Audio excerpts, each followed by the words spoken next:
في المطعم.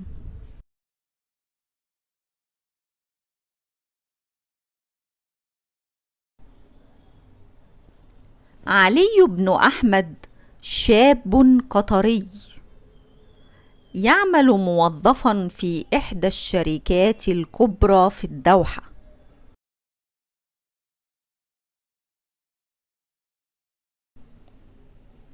زاره صديق له يسكن في مدينة الشمال، فدعاه إلى تناول طعام العشاء في مطعم الخليج.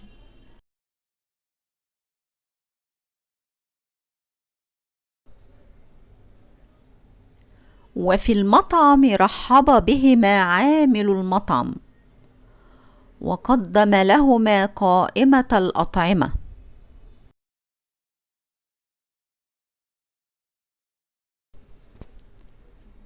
ماذا ستطلب يا صديقي؟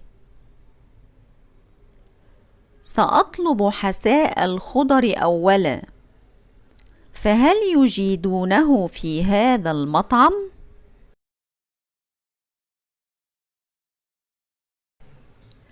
نعم، وكذلك لديهم شوربة العدس فهي ممتازة أيضا.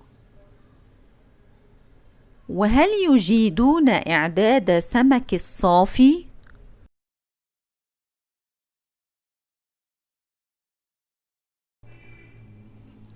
نعم، وهو طبقي المفضل. سأطلب إذن سمكا مع الأرز وسلطة وفاكهة.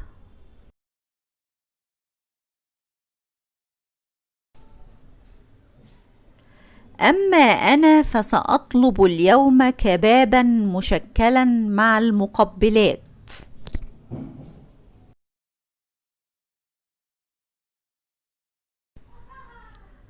تناول علي وضيفه الطعام، وكان طعاما شهيا. ولما فرغ من الأكل جاء عامل المطعم بفاتورة الحساب.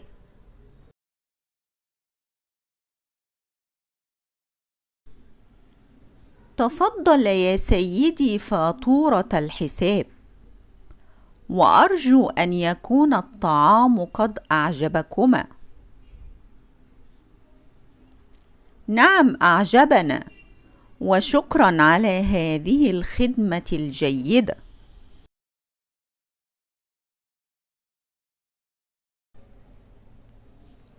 ثم أراد الضيف أن يدفع ثمن الطعام للعامل، فقاطعه علي قائلا: لا يجوز أن تدفع، فأنت ضيفي وأنا من يقوم بدفع الحساب.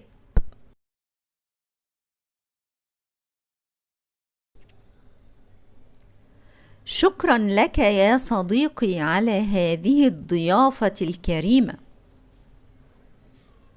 وأنا أشكرك أيضا على هذه الزيارة الكريمة، فقد شرفتنا بوجودك. الكلمات الجديدة: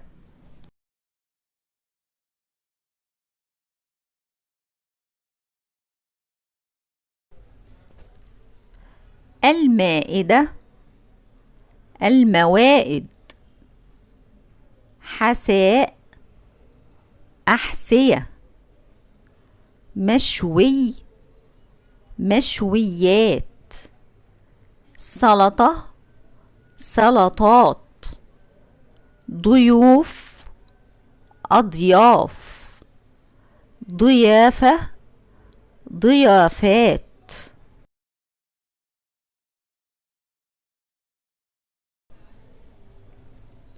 رحب، العدس، المفضل، لبن، ألبان، حلوى، حلويات، كباب.